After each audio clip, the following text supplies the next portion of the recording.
Ciao, sono Federico e in questo video ti racconterò tutto quello che devi sapere sulla moto più venduta d'Italia, la Benelli TRK 502X.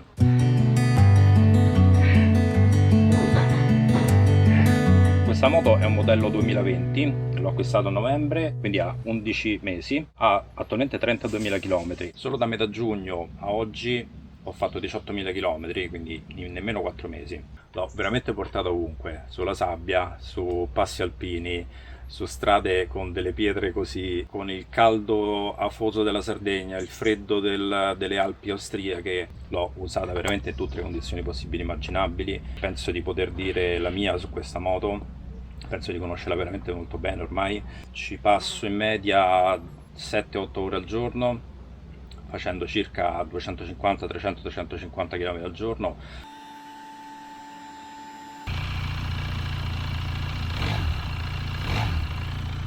Cominciamo dalle personalizzazioni. La moto è sostanzialmente di serie. Quello che ho cambiato è cerchi tubeless. La prima volta che ho provato a stallonare la ruota posteriore mi ci sono volute 3 ore e mezza e non ci sono riuscito. Ho capito che fare il giro del mondo con una moto che se buchi e la camera d'aria non è riparabile con la bomboletta spray e ti devi mettere a stallonare la gomma a bordo strada magari di sera con il buio non è assolutamente fattibile, quindi i 240 euro meglio spesi della mia vita. Conversione bar tubeless, ho già forato altre 3 volte se non sbaglio, 5 minuti di riparazione e via si riparte. Altra modifica, avendo molte telecamere, il drone e quant'altro, ho aggiunto svariate prese USB. Qui ho messo una presa USB doppia con il voltmetro integrato. Qui poi c'è il portacellulare con un ulteriore porta USB. Altra modifica, fari a LED. L'ho scelto sia per avere una durata maggiore delle lampade, sia perché avendo molte prese USB ho un assorbimento maggiore sull'impianto elettrico e quindi ho cercato di scaricare l'assorbimento dalle lampade per averne un po' di più a disposizione per le ricariche. Un'altra modifica che ho fatto è aggiungere questi faretti qui sotto. Non servono a fare più luce in lontananza, non servono ad abbagliare le macchine che arrivano, non servono a null'altro che a vedere a 2 metri di distanza. Questo perché più di una volta mi sono trovato in fuoristrada al crepuscolo o in delle gallerie abbandonate, situazioni dove praticamente non c'era luce. Il fascio del faro della Benelli è una sorta di lama, molto largo, molto profondo, ma molto stretto, per cui dai 10 metri a venire verso la moto non si vede praticamente nulla. Quello mi serve esclusivamente per riempire quel buco. Altra modifica è il cupolino aggiuntivo. Io sono alto 1,87 m e il flusso dell'aria mi arriva dritto sul casco, creandomi molte turbolenze, quindi ho dovuto necessariamente allungarlo in qualche modo. Ho preso semplicissimo cupolino su Amazon a 25 euro. Per quanto riguarda le pedane, ho tolto sin da subito i gommini.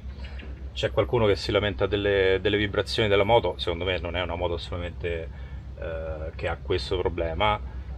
Ovviamente senza i gommini le vibrazioni si sentono un pochino di più, però con gli stivali quando si bagnano non c'è assolutamente grip sulle gomme originali. Qui invece questa superficie a spuntoni è fantastica perché si ha buon grip in qualunque condizione, se si fanno sterrati impegnativi, salti o cose di questo tipo.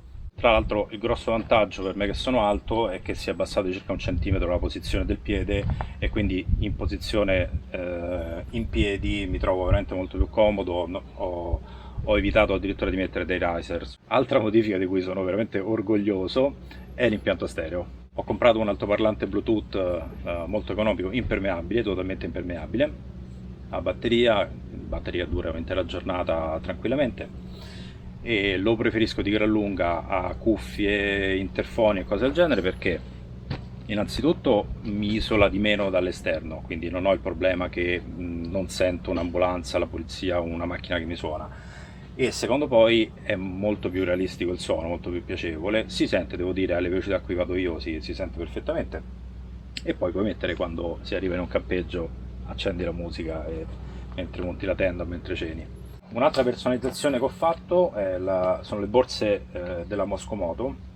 Ho scelto intenzionalmente delle borse morbide per evitare in caso di cadute di farmi male, e delle borse, devo dire, molto costose per avere il massimo della robustezza e della durevolezza. E sono già caduto una trentina di volte più o meno, sono sporche ma in perfetta condizione ancora, sono veramente robuste, capienti il giusto. Ho fatto delle personalizzazioni, queste sono delle sacche da 10 litri, sempre della Moscomoto, che ho aggiunto lateralmente sfruttando gli attacchi molle, che sono degli attacchi di derivazione militare. Queste sono delle sacche da 5 litri che originariamente andavano dentro questa tasca qui, che però a me risulta molto comoda per metterci acqua, olio, vino quando, quando vado a fare la spesa, e quindi ho tirato via queste sacche che ho fissato molto semplicemente alla parte esterna del telaio della moto, così quando vado a fare degli sterrati impegnativi tolgo via le valigie per alleggerire la moto, mi restano queste qua da entrambe le parti, dove metto da un lato gli strati più pesanti della giacca da moto e i guanti più pesanti, e di qua c'è invece l'impermeabile in caso di pioggia e il compressorino per gonfiare le gomme in caso di foratura, e tutto il set di riparazione gomme.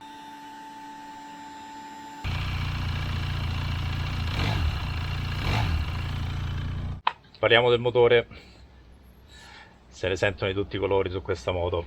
Allora, è una moto da 47 cavalli, questo lo sappiamo, fa quello che fa una moto da 47 cavalli, ovvero per quanto mi riguarda tutto quello che deve fare una moto. Sale dove c'è da salire, va alla velocità a cui devo andare, a me di andare a 180-200 all'ora non mi interessa minimamente, si comporta perfettamente anche con i bagagli, io ho circa 60 kg di bagagli, e ovviamente si sente la differenza quando ci sono o non ci sono i bagagli, ma per il tipo di viaggio che devo fare io va più che bene. Una cosa che mi piace molto del motore è che è molto lineare, molto progressivo, ha una buona coppia già dai 4000-4200 giri, sale molto regolare fin verso gli 8000, dagli 8000 in poi, avvicinandosi al limitatore che è circa 10.000, comincia a spingere un po' di meno, ma per il tipo di guida che serve in viaggio secondo me va benissimo così.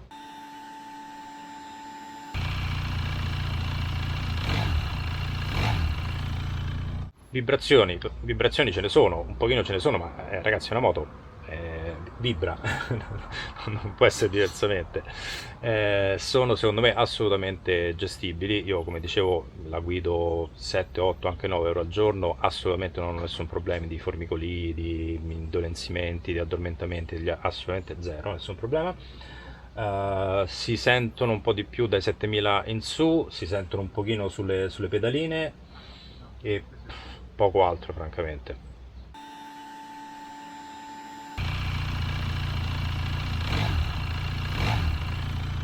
Per quanto riguarda i consumi, io attualmente sto facendo i calcoli da quando sono partito, quindi da circa 18.000 km, e sto sui 26 km al litro, considerando che io non faccio autostrade, il canale si chiama Zero Highway, questo apposta, però faccio molto sterrato, quindi molte salite, percorsi lunghi con marce corte, prima, seconda, raramente la terza.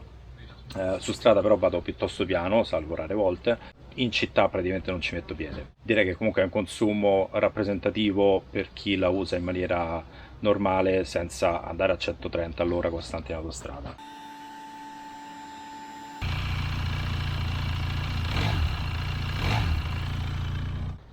Parlando di ciclistica, un pochino sporca, parlando di ciclistica devo dire, allora, il setup generale secondo me è molto buono, senza i bagagli su strada è veramente divertente, è veramente una moto piacevole, piega che è uno spettacolo, il peso di cui parleremo dopo non si sente assolutamente, è molto equilibrata sui pesi, con i bagagli dietro con 60 kg, quindi come se andassi in due, ovviamente la ciclistica un pochino ne risente, l'ammortizzatore posteriore forse avrebbe necessità di essere indurito un pochino, però poi dopo andrebbe a scapito del comportamento in fuoristrada quando vado senza bagagli, quindi preferisco lasciarlo così, ma comunque va veramente molto bene anche in questo modo.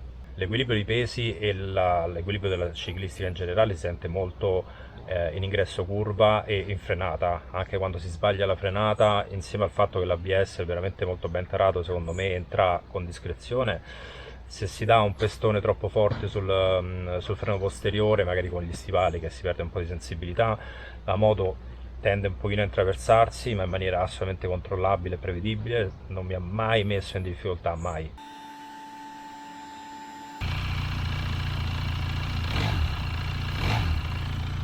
Le sospensioni secondo me sono piuttosto buone su strada. Come vi dicevo, quella posteriore soffre un pelino quando si è a pieno carico, ma scarico va benissimo. Quella anteriore lavora molto bene. In fuoristrada quello che si sente è la mancanza di escursione, nel senso che forcellone in caso di buche, di dossi, di sassi che non si riescono a evitare e situazioni di questo tipo, capita con una certa frequenza che arrivi a fine corsa, e questo in qualche caso, se si vuole fare un uso un pochino sportivo in fuoristrada, può essere un problema.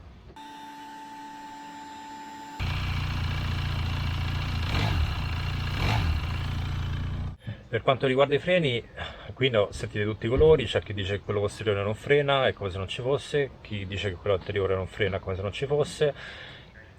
Posto che poi ogni modello può essere un pochino diverso, avere un comportamento leggermente diverso, nel mio caso il freno posteriore secondo me funziona perfettamente, arriva a bloccare nel caso in cui si disconnetta l'ABS senza nessun problema.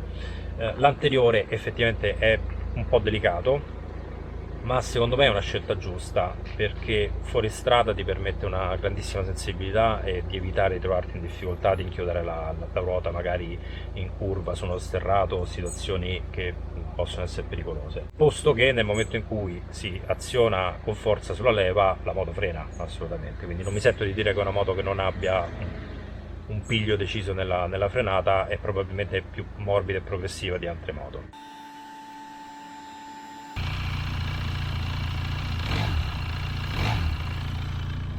Parlando di gomme, il modello X esce di serie con le Metzeler Tourance.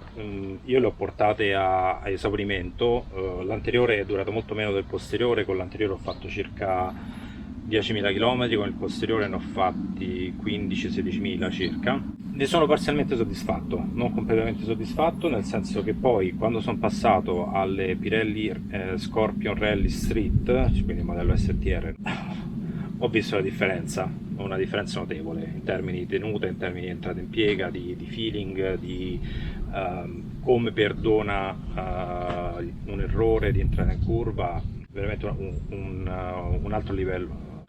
Le Pirelli dal mio punto di vista offrono veramente tanto di più da tutti i punti di vista. Su asfalto sono enormemente superiori, e in realtà anche sul fuoristrada, soprattutto la gomma anteriore, perché il posteriore poi alla fine, quello della Tourance, è tutto sommato decorosamente tacchettato per una dotazione di serie.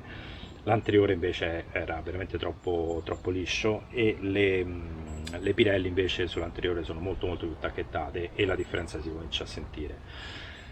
Finché poi non sono passato alle Midas E07 Plus, e da lì mi è cambiata la vita.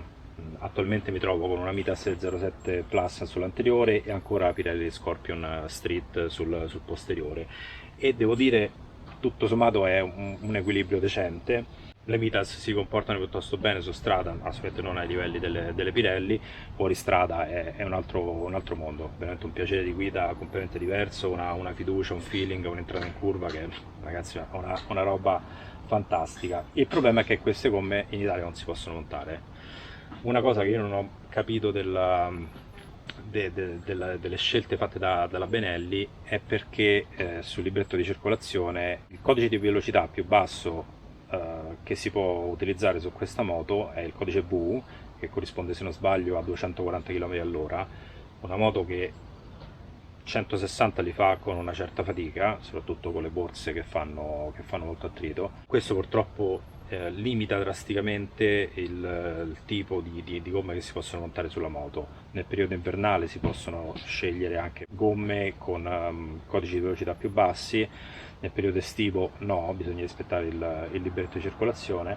Di fatto le Pirelli Scorpion Rally Street sono le gomme più tacchettate che si possono montare, disponibili in commercio, rispettando il codice della strada. Attualmente io mi trovo all'estero, sono addirittura fuori comunità europea, e quindi faccio come mi pare, e in questo momento queste Midas mi stanno dando una soddisfazione pazzesca.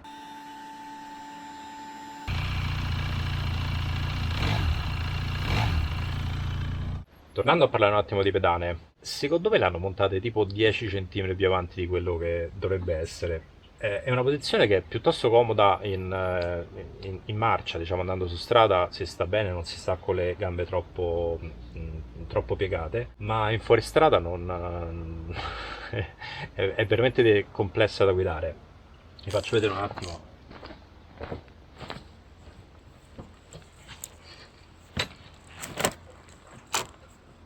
Finché si va in piano o in discesa, tutto sommato si sta bene. Quando si va in salita, che quindi ci si deve sporgere in avanti, questa sporgenza del serbatoio va a sbattere sulla gamba e, a meno che non si voglia stare così, ma comunque non è una posizione naturale, sostanzialmente si deve stare molto aggrappati al manubrio, e questo non va affatto bene. Non va bene perché nella guida fuoristrada bisogna essere leggeri sul manubrio, non bisogna lasciare la moto muoversi, seguire la strada, seguire le oscillazioni del terreno, e a causa della posizione di queste pedane credo di essere caduto più di una volta. Ho provato in tutti i modi a ragionare se in qualche modo si potesse arretrare, prolungare in qualche modo la pedana, ma sull'altro lato la cosa sarebbe fattibile. Qui c'è la pompa del freno e diventa veramente troppo complicato, diventa un'opera di sartoria troppo complessa e troppo rischiosa.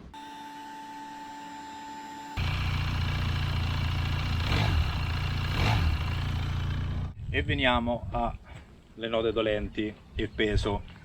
Sì ragazzi, pesa tanto, pesa circa 240 kg in ordine di marcia, e soprattutto il baricentro è piuttosto alto, si sente tutto, soprattutto con i bagagli si deve fare un po' di attenzione nelle manovre da fermo. Io sono caduto ormai quasi una trentina di volte credo, sempre da fermo, facendo manovra, facendo delle salite in cui magari c'erano dei solchi, dei sassi in posizioni che mi hanno messo in difficoltà. Come si sbilancia la moto va giù, c'è poco da fare. Finché si è senza bagagli e da soli, in qualche situazione si riesce a salvarla, altrimenti meglio lasciarla andare. Ma c'è da dire una cosa, che le cosiddette orecchie, come vengono chiamate, in realtà sono fantastiche, perché salvano la moto. Io finora non ho fatto un singolo graffio in tutta la moto, a parte le orecchie ovviamente. Sollevarla non è uno scherzo. Allora, finché è scarica, quindi solo la moto, senza bagagli e nulla, tutto sommato si fa. Io non sono particolarmente muscoloso, si riesce. Sono caduto anche 5 volte nello stesso giorno e sono sopravvissuto. Quando ci sono i bagagli sono cavoli. Quindi il bagaglio è piuttosto impegnativo, soprattutto quando si ha la borsa qui dietro che impedisce di arrivare alla maniglia. Diventa molto complicato afferrare saldamente la moto per riuscire a tirarla su, quindi tendenzialmente va scaricata almeno in parte. E tutto quello che ho detto sul peso vale fino al momento in cui le ruote sono ferme. Come superiamo i 5 km all'ora, questa moto diventa una bicicletta. In curva, sugli sterrati, veramente ci si dimentica immediatamente di avere una moto così pesante sotto al sedere. Quindi se anche a voi, come a me, non frega nulla di farla cadere a terra, devo dire che poi il problema del peso tutto sommato è relativo.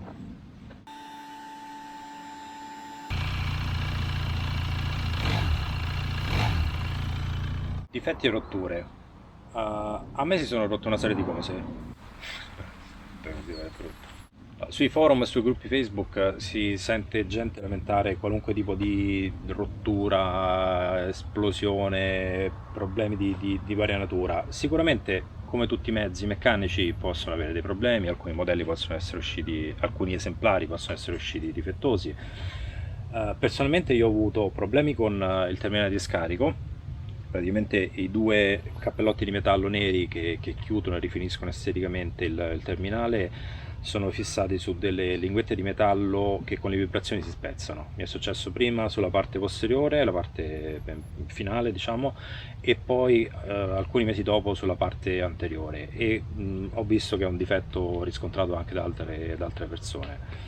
Un altro problema che ho avuto con una certa frequenza in maniera anche fastidiosa nei primi mesi è stato l'allentamento del canotto dello sterzo. Bastava una piccola buca o un'asperità del terreno presa un po' troppo energicamente che i bulloni che serrano il canotto dello sterzo si allentavano e quindi in frenata si sentiva, si percepiva perfettamente l'oscillazione dell'asse della forcella e talvolta creava anche proprio delle vere e proprie vibrazioni e assolutamente non è accettabile una cosa del genere. Non ho idea di come, ma in occasione dell'ultimo intervento fatto sempre in garanzia dalla stessa officina dove l'ho portata anche in precedenza, hanno risolto e adesso sono 20.000 km dall'ultima volta che si è allentato e va perfettamente e l'ho maltrattata, non le ho risparmiato nulla.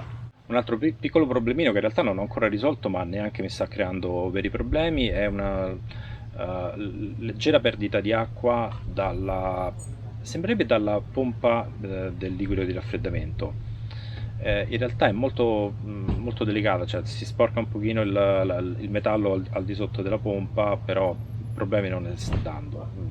Quindi tutto sommato la tengo sotto controllo, ma dopo 32.000 km non ho problemi, non mi si svuota la vaschetta del liquido raffreddante, quindi per il momento non ho problemi. Un piccolo difettino che in realtà è veramente una sciocchezza, ma che all'inizio mi ha fatto allarmare molto, è stata un'accensione continua e ripetitiva della spia arancione di segnalazione avaria del motore.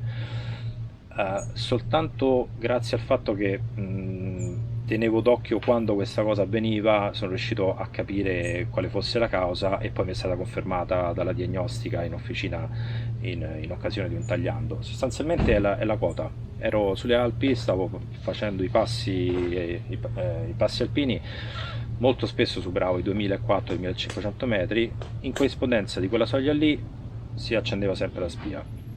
Una volta, 2 volte, 3 volte, 5 volte, alla sesta ho cominciato ad avere una indicazione statistica significativa e effettivamente era un problema, è un problema della centralina che rileva delle anomalie sull'aria aspirata dal motore e lo segnala, ma poi si spegne appena si ritorna giù in quota e problemi al motore in realtà effettivamente non ci sono mai stati.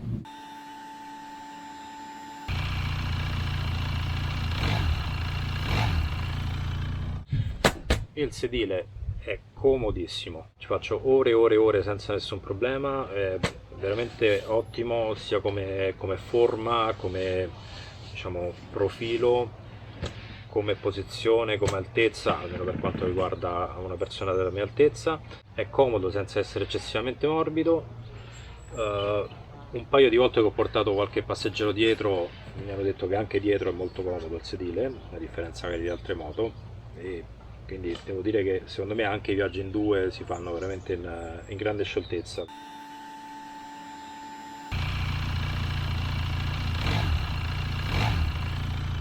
Altra modifica che ho fatto alla moto è il cambio del pignone.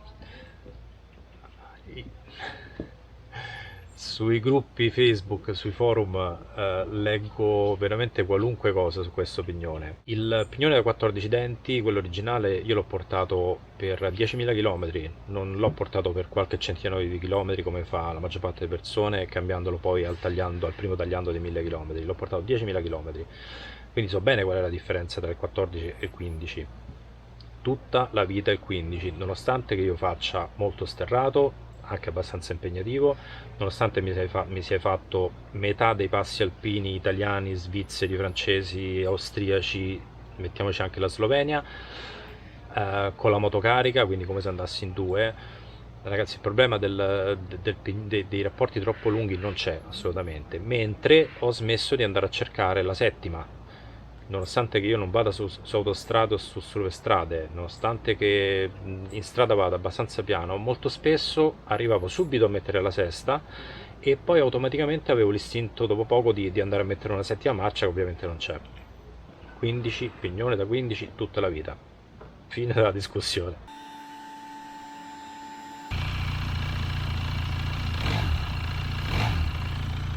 Concludendo, la ricomprerei sì, 10.000 volte, assolutamente sì. È una moto perfetta? No, non lo è. È la moto perfetta per me per quello che sto facendo? Probabilmente sì, per dirlo dovrei provare anche le altre, ma in realtà per quello che è il costo, per quello che sono i consumi, per il divertimento che mi dà sia su strada che in fuoristrada, per la capacità di sopportare pesi importanti, 60 kg di bagagli, anche su sterrati, anche su strade molto accidentate, anche con una guida piuttosto aggressiva. E poi è bella. Trovo che sia davvero la moto più bella attualmente in commercio. Mi ferma tantissima gente chiedendomi di fare una foto, mi ferma anche la gente con moto più importanti. Quando apro la tenda la mattina la vedo, io mi sciolgo e sono veramente felice della scelta. Se devo dire, gli unici momenti in cui mi verrebbe voglia di una moto diversa è quando il problema delle pedane troppo avanzate si fa sentire, quindi in salite impegnative dove mi comincio a trovare in difficoltà per la posizione di guida in piedi, è l'unico momento in cui veramente vacilla la mia convinzione che questa sia la moto perfetta per viaggiare.